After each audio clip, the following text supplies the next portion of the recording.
Every parent wants their child to be a judge, a doctor, or any white-collar job they can brag about. No parent wants their child to tread a challenging career path. After his father's death, a young boy studies hard and resolves to become a scientist, a doctor, or a developer, not because his family is poor, but because he wants to make money. Contrary to popular opinion, one day his mother informs him that he is destined to be a shaman, and it is either that or he will face grave consequences. But he refuses and studies harder to achieve his goals. 10 years later, as an adult, Gerard dies in a car accident and is reincarnated as a professor at the Academy of Magic in a different world where magic and science coexist, unlike Earth. Gerard enjoys his second chance at life, exploring his surroundings and adjusting to his new environment. He is on a trip on the magic locomotive train, a luxurious trip only meant for the rich, to the Exilion Empire, the biggest city on the continent, known for being the magic engineering city. He relives how far he has come in his new life inside Gerard's room compartment. In his new world,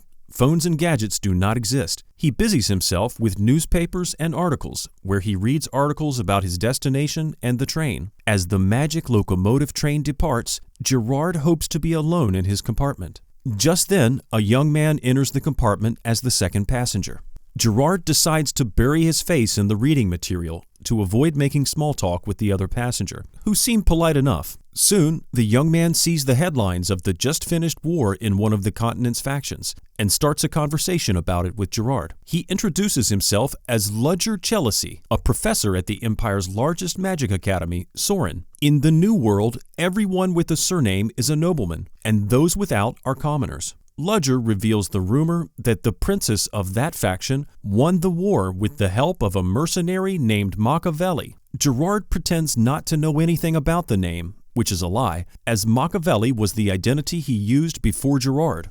Naturally, Gerard is already suspicious of Ludger, as he wonders why a man he just met on the train will be discussing the issues of a mercenary with him. Gerard subtly put his guard up and remains vigilant in hopes that his new fake identity is not in danger, or that Ludger was not a spy sent by the princess of the faction from the war. Still pretending to read the news material, he studies Ludger from the side and decides to act casually with the curious and interesting man. Gerard engaged Ludger in a conversation about Soren, which houses and teaches the students of witchcraft and wizardry. Ludger shares the details of his appointment with Gerard, who is filled with admiration for him, as becoming a professor in the institute is a challenging fit. As they continued the conversation, Gerard glanced at the window and began to feel an odd sensation like something unpleasant was about to happen. When Ludger opened his mouth to say something, a loud explosion rocked the train, throwing things and people off balance. Ludger and Gerard tried to maintain their stability and regain themselves as they heard movement from various places. Amidst the confusion, Gerard wondered who would carelessly attack a magic-protected train with emergency alarms, especially one headed for the Empire. After some time, he deduced that there might be a magician among the robbers who would help them escape after the robbery. Unfortunately, while magic is meant for good things, some people enjoy doing bad things with it. On this trip, Gerard is disguised as a commoner in his 40s who is rich. Ludger is a younger man in his 20s. Therefore, he removed a magic wand from his luggage and led the way out of their compartment. Outside, they saw nobody in sight, and Gerard assumed that the thieves were after the aristocrats in the VIP compartment, since they would have more valuables. Suddenly, a disheveled man crashes through the window, and Ludger incapacitates him with magic. The man laughs hysterically, and before Ludger can stop him, he reveals a bomb from his coat and releases the detonator, and a huge explosion sweeps through the fourth compartment. Gerard woke up and picked himself up from the broken debris on the floor. Luckily, he sustained no injuries, but his attempt at looking older using a camouflage mask was already ruined from grazing the debris, so he peeled off and disposed of the mask. What they perceived to be an ordinary robbery turned out to be more like some crazy fanatics had attempted to destroy the train. Gerard reasoned that perhaps they were rebels from the prince's faction of the war, but he simply put the thoughts away. Looking at the damage, he tries to look for Ludger, but discovers that the explosion must have swept him away. Gerard said a quick prayer for him and decided to run away. Suddenly, a door opened, revealing a conductor with a tense face. The conductor checked on Gerard's well-being, who calmly explained what happened, while closing the distance between them. Gerard grabbed the conductor's collar and threw him on the ground for an investigation. As he continues his act of innocence, Gerard reveals that the train couldn't have been attacked without an inside person to disconnect the magic protector for the attackers. At this, the conductor knew that his game was up and began to struggle against Gerard, who quickly overpowered him by sweeping his arms around his back. Gerard threatened the conductor with a knife, but he refused to say anything. The door to another compartment opened, and rapid shots from a machine gun filled the air. Gerard threw the conductor at the bullets and ducked for safety. As the men closed in, Gerard started a conversation to buy time. Drawing farther towards the blown part of the train, Gerard stopped while the men drew their swords. Without warning, he cast the spell he had prepared, and a gust of wind enveloped the men, throwing them out of the train. Another set of attackers came out from a different compartment, and Gerard broke their guns with a spell. He prepared another spell to defeat them, but it was no use because they had a wizard amongst them. The wizard canceled the next spell, and Gerard began to count how long he would need to wait for the rescue team. The tides were unfavorable for Gerard, as it turns out that there is not only one wizard in the attacking group, but 5, one of which is of level 4, a high rank in wizardry which cannot be easily defeated. Gerard tries to negotiate with his attackers to be left alone, but they pay him no mind. Mayhem, the leader of the attackers, reasoned that they could take him down, as it is doubtful that Gerard's wizardry ranked higher than theirs. Suddenly, Gerard threw himself off the train, and they concluded that he was dead. One of the attackers leaned over to confirm Gerard's death, and a burst of light swept him out, killing him instantly. The other attackers began to wonder how Gerard survived as they saw him on the train's roof. Gerard deceived the men into thinking he was running to the train's rear, and they took the bait. At the rear, they met with a trap he prepared, taking out many attackers. In anger, Mayhem directs the others towards a compartment where he thinks Gerard will be this time, but they're met with another trap, which takes out the remaining wizards. Mayhem barely survives the brutal attack, and he confronts Gerard for killing them, and Gerard retorts that they equally wanted him dead. Just then, the frontier night guards protecting the Empire arrive to intervene. Gerard had seen the white armored knights arriving in shadows and left them to take Mayhem out, which he did not hesitate to do. He returned to his cabin looking unhurt and as if he had not just fought for his life. In a few minutes, the armored knights cleared out the remaining attackers and went around the train, calming the survivors down for the arrival, which was not much, as the only people that survived were the highly secured VIP section of the train, where extremely wealthy people are. Soon, the city's beauty began to surface, with tower-like buildings and chimneys from the busy industries sounding. Gerard could not help but note the gorgeous view of the metropolitan city and its exotic nature. The extraordinary views and infrastructure were courtesy of engineering combined with magic, which came out beautifully. 27 years ago, Gerard was reborn as a baby into his new world after the accident. The new world is referred to as the Victorian era, the Epoch Age, which still houses magic, no human races, and monsters. Just then, one of the white armored knights who had saved Gerard from Mayhem, Veronica, entered his cabin to check on his well-being. Gerard assures her that he is fine and unhurt from the fight, and she goes on to make casual conversation with him. As she asked his name, the train signified its arrival with a blaring horn, cutting him short. Reporters and journalists, passers-by, concerned citizens, security personnel, and family members lined up the pavement to receive the passengers as word of the attack preceded their arrival. Everyone believed that the white armored knights had saved the situation, which was amusing to Gerard, as he had done most of the work before their arrival. Security operatives rushed into the train and asked all passengers to remain seated for identification because an insider who still may be on board had assisted the raid. A cold sweat broke out on Gerard because he had a fake identity, a punishable offense anywhere in the world.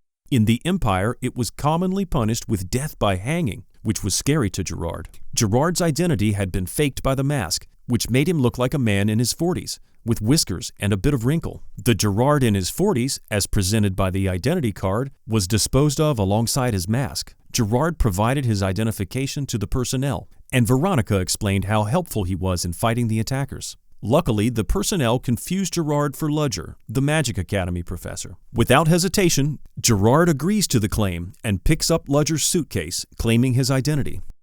Photographs have yet to be popularized in Gerard's new world to his advantage. The few pictures of people available were commonly in black and white with bad quality, making it challenging to identify people. Hence, people were identified by clothes, age, and overall physique. While Gerard felt a little hint of remorse for claiming Ludger's identity, he firmly convinced himself that he was dead and must not die alongside, so he embraced the confusion. At the mention of Soren, the Magic Academy, the earlier suspicious officer and Veronica regarded Gerard with more respect, and the officer apologized for being rude. Gerard held everyone's attention as they whispered about his supposed talent. To extend his apology for the rude reception, the officer insists on letting a guard escort Gerard out of the train. Gerard felt uncomfortable amongst the guards, but they insisted.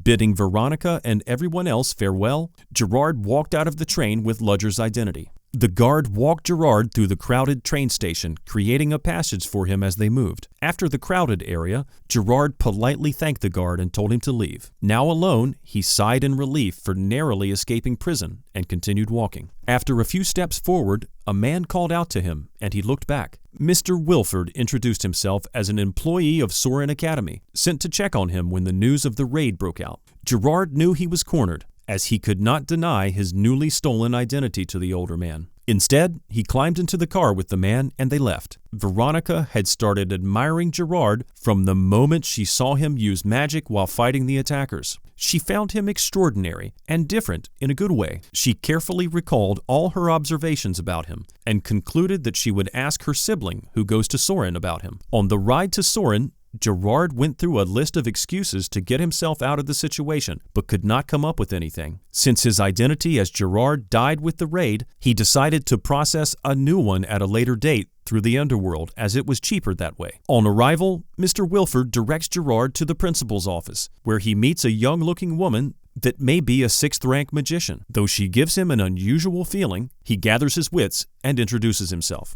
Gerard took note of the principal's looks and her fine-colored hair. In turn, she offered him a warm smile, welcoming him to the academy and asking about his health from the terrible incident he was involved in. Gerard feels naked in her presence because a part of him thinks that since she is a wizard, she will soon find out what he has done, especially since she has an odd smile playing on her face. The principal revealed that she had never met Ludger in person, but only through his papers and prestige, which made Gerard calmer. She gave the contract of appointment to him, where he saw the huge salary he would be paid for his 2 years contract. Initially, Gerard had only resolved to keep the offer till he had his new fake identification details, but the monthly compensation and incentives changed his mind immediately. While the principal was waiting for his response, Gerard thought of different things he could use the money for and how comfortable he would be living after his contract. At the same time, he understood that teaching in a school as prestigious as Soren would require a lot from him. From childhood, in this new world, Gerard has lived through life by bluffing and smooth-talking his way out of situations. He made up his mind to do the same at Soren and accepted the contract. Mr. Wilford took him to his assigned quarters, a 2-story house similar to what Gerard had only seen in fairy tales.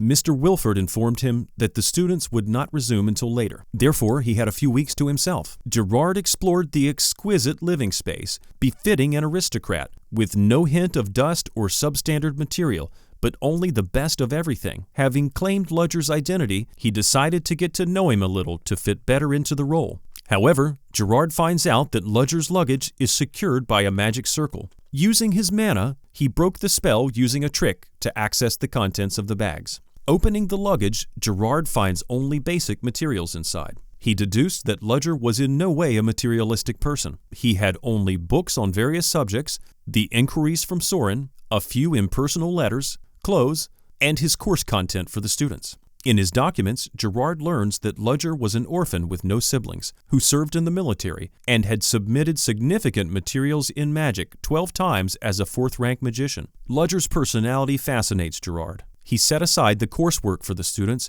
and looked through the remaining luggage, sorting them appropriately. Gerard decides to check out the land's topography to know his surroundings. Just then, his stomach gurgled, and he postponed his adventure till the next day to get food and retire for the day. 2 weeks have passed since Gerard has been impersonating Ludger at Soren. Gerard has become more in tune with his surroundings and has explored every place possible. As it drew nearer to the resumption date, students began arriving at school in fancy uniforms, rumored to have been made by the best designer in the empire. Gerard sat in a shop, drinking coffee and taking notes of his environment, enjoying and observing the carefree atmosphere around the young people, which he could not relate to when he was their age. Students flew about with brooms and other objects as expected of a magic institute. As Gerard finished up to go, a woman arrived and took a seat close to him. She asked why he did not reach out when he came, as other members were worried about him. Gerard knew he was in trouble, as he could not relate to her inquiries. Nervously examining her face, he answered her questions. He learned that she was Ludger's subordinate, whatever the organization was about, as she respectfully addressed him. Gerard used that knowledge to gain information from her, and learned that Ludger worked for a secret organization trying to find their way into Soren. He reread the letters in his room and found coded messages in them. Gerard realized that Ludger's identity was fake and non-existent, and was carefully crafted for his mission at Soren. Gerard flopped to the floor, realizing that he was in more trouble than he knew. Gerard assessed his newly found situation. Caught between a secret society he knows nothing about and Soren Academy, his life is already in grave danger, because if any one of the parties finds his secret, he will be killed. Gerard tries to bring the puzzle pieces together to learn more information. From what he had learned, the organization was not ordinary but highly dangerous, operating with brutal force and zero pity for offenders. Ludger was a first-level executive in the organization alongside another person. For Gerard to maintain his secret, he needed to know his level mate, who was also among the over 30 society members who penetrated the academy. Furthermore, there were third and second level members who were Ludger's subordinates. From his interaction with the lady, Gerard figured that Ludger was ill-mannered, which helped him to assume the character excellently. He discovers their cipher communication codes through the letters and learns more information. Gerard checked through the books in Ludger's bags, and after a while, he found an odd one out. Gerard picked up the book and cautiously examined the worn parts. Going through the overused pages, he found similarities between the language and the language used in Ludger's supposed country home. He successfully decoded a few sentences of information from the letters. Someone wrote to Ludger to take up a false job at the academy to learn about it, while the organization will provide him with the necessary information to use in his mission. Gerard considered many options to escape his situation, including finding and killing members of the organization, but he had no clue about the membership and how to proceed. He considered confiding in the academy's leaders, but decided against it. Gerard figured that the secret society understood that the academy had great power, and they could not openly take it down. He resolved to learn information about the organization and leak it to the academy, which would keep him from fighting them directly. For the time being, Gerard decided to focus on being a good teacher, as it was essential to gain favor. Soon, the first day of school arrived, with students happily reuniting amongst themselves and speculating about the new teacher. Just then, Gerard walks into the class. Gerard makes his grand entrance in a carefully selected attire to communicate his personality to the students. At once, every student fell silent and was completely spellbound by his mien and quiet movements. At the podium, he carefully dropped his notes and made a show of using magic to control his cap, and it carefully landed at its designated spot. Gerard introduced himself as Ludger Jealousy and the course he would be teaching the class. He invited interested students from other classes to freely attend the class, as he would teach them in a sophisticated and lenient manner. At this notice, the second-year students murmured about taking lessons with their juniors, but Gerard mindfully controlled the class as though he was an actor on stage. While preparing for the class, Gerard carefully planned how to make his way around the students to avoid being incompetent. Allowing Year 1 students to take his class will decrease the level of complaints and side talks from students, as they are new to the system and inexperienced. While he figured that the Year 2 students would be distracted by how strict he will be with them, he pointedly warned the class not to expect free credits and gave further instructions to dissuade people from registering for his class.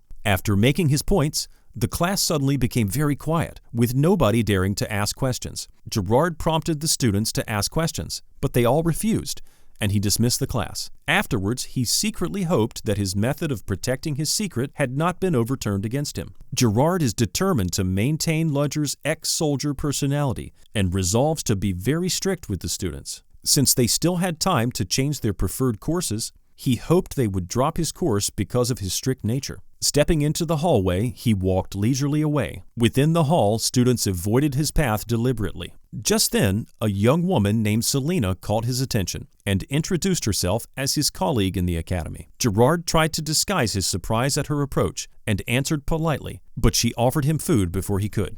There were 5 new professors at Soren with 3 commoners, Selena, Marilda, and Brino. There was one fallen aristocrat, Ludger, and an aristocrat named Chris. While the reception from the commoners was warm and welcoming, the aristocrats behaved snobbishly and rudely. Still, in the hallway, the others took turns in introducing themselves to Gerard and offering to eat together, because he only wanted to see what the other new professors looked like in hopes that they would be his hind. Mostly, the nobles in Sorin Academy and everywhere in Gerard's new society are known to distinguish themselves from the commoners and fallen aristocrats. While Selena and the others found his behavior offensive, Gerard did not seem to mind as he proceeded to lunch with the others. Gerard remained vigilant because he was unsure if any of the new professors willing to be friends with him were members of the secret society.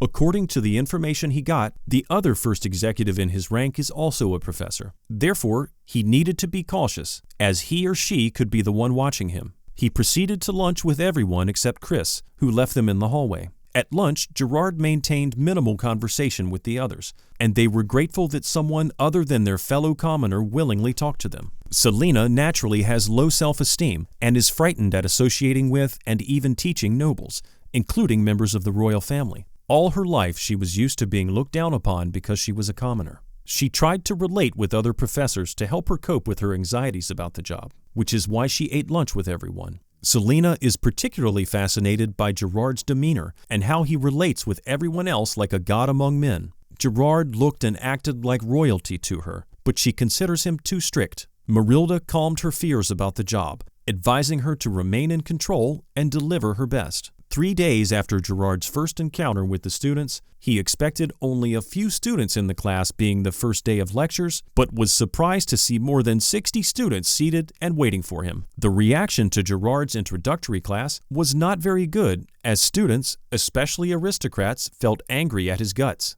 Others were purely curious and excited to be associated with a professor of high esteem. In the secret society, the First Order and the Third other members were mostly students. The students needed more information about the new professor, so they were still determining what to expect from him, apart from all he said in the introductory class. A Third Order student posted an article on the school's community, popularly referred to as Akashic Records. The student was tasked with gaining students for Ludger's class by the secret society. Therefore, the article contained praises for Ludger's achievements both in magic and as a soldier, which attracted the students to register for his course. In Sorin, the maximum limit of students in a class was 80. As Gerard entered the class, he discovered that not a single seat was left untaken. Gerard wondered if his earlier attempt at threatening them was in vain, considering the full class, or if somebody somewhere went to spread false information about him to get students for his class. Gerard decided that the students simply called his bluff and showed up to see what he had to offer. After the initial shock, Gerard noticed that about 60% of the population were first-year students.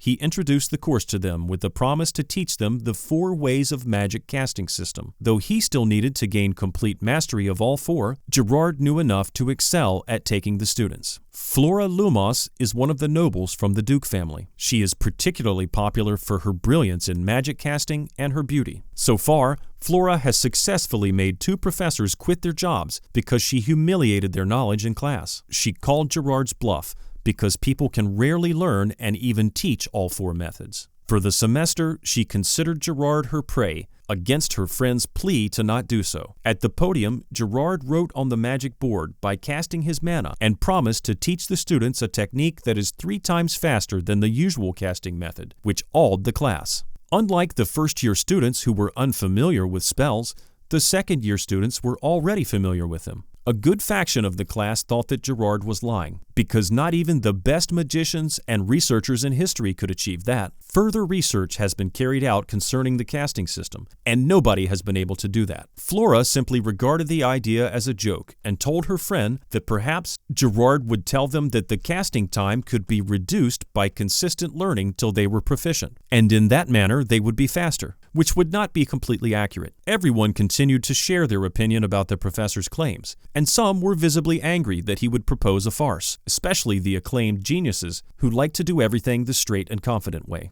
Earlier, Gerard warned that students can only ask questions with his permission. Also, they are not allowed to challenge his authority, which will earn them penalty points. Before teaching the technique, he allowed time for questions and answered them amicably. Flora interrupted by disagreeing with Gerard's claims. While he let it slide, he answered her question coldly, which annoyed Flora, as she did not gain the attention she hoped for. Nevertheless, she continued to argue with Gerard, confidently stating her point with facts to the admiration of her fellow students and their approval. Gerard calmly countered that the only reason there has been no improvement to the method applied to casting the magic is that magic had refused to give room for improvement. He exemplified this by stating that science can thrive because it welcomes improvement and different processes, which further annoyed the class. Gerard challenged Flora to cast her own technique, and she proudly did it in less than 4.50 seconds. While her fellow students cheered for her, Gerard coldly retorted that she was too slow, which stabbed her pride. With careful concentration and a different technique, Gerard achieved the same spell in 0.3 seconds, which brought the class, including Flora Lumos, to a humble standstill.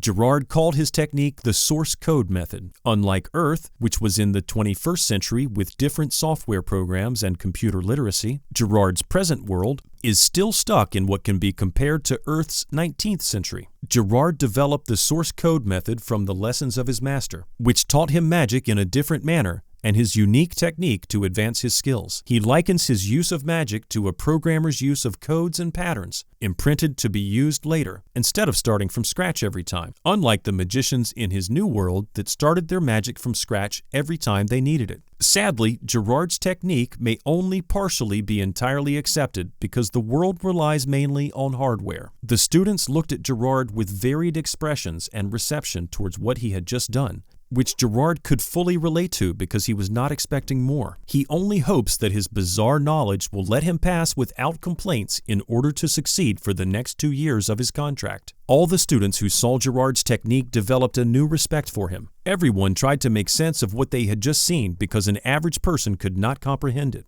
The students longed to imitate their professor, who suddenly seemed perfect in their eyes. Gerard inwardly liked how he commanded the students' respect, but understood that if he wanted to keep it while avoiding trouble from the school and the secret society, he had to do more to keep the students interested. Also, Gerard decided to be careful of people like Flora Lumos. Flora stood by the side of the podium, gauging Gerard. As a genius, nobody had ever challenged her before, and Gerard's open challenge had hurt her pride. Gerard made her admit she was wrong before the whole class and punished her with 10 penalty points. Holding back her tears, she returned to her seat, where Gerard gave her 10 award points for a good performance. Flora maintained a calm expression for the remaining period, but deep down, she burned hot from the encounter. Gerard rounded up the class by following the instructions in the textbook and adding appropriate examples. To keep the students' attention, he promised to teach the source code technique to the best students in the class later. The students listened to his lecture without disturbing or attempting to counter his opinion.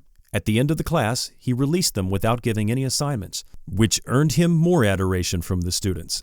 Aiden is a commoner and a freshman from the countryside, and he is particularly more enthusiastic about magic than some of the aristocrats. He had little hope for the magic casting class, especially after listening to what some students had to say about Gerard's first class. But after the just concluded class, his perception of Gerard and the class changed rapidly.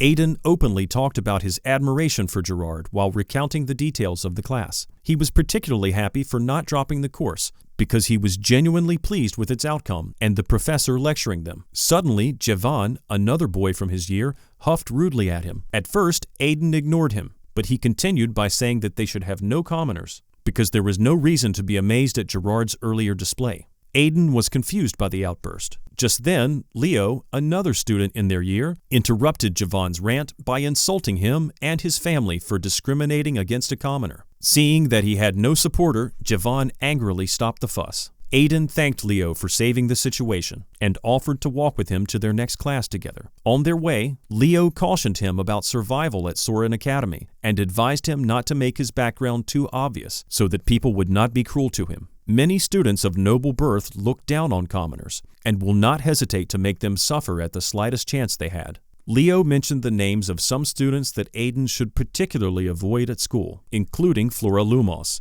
who had a reputation for her rash personality. Afterwards, they both hurried to class, with Leo promising to tell Aiden more after the class. Did you enjoy this recap?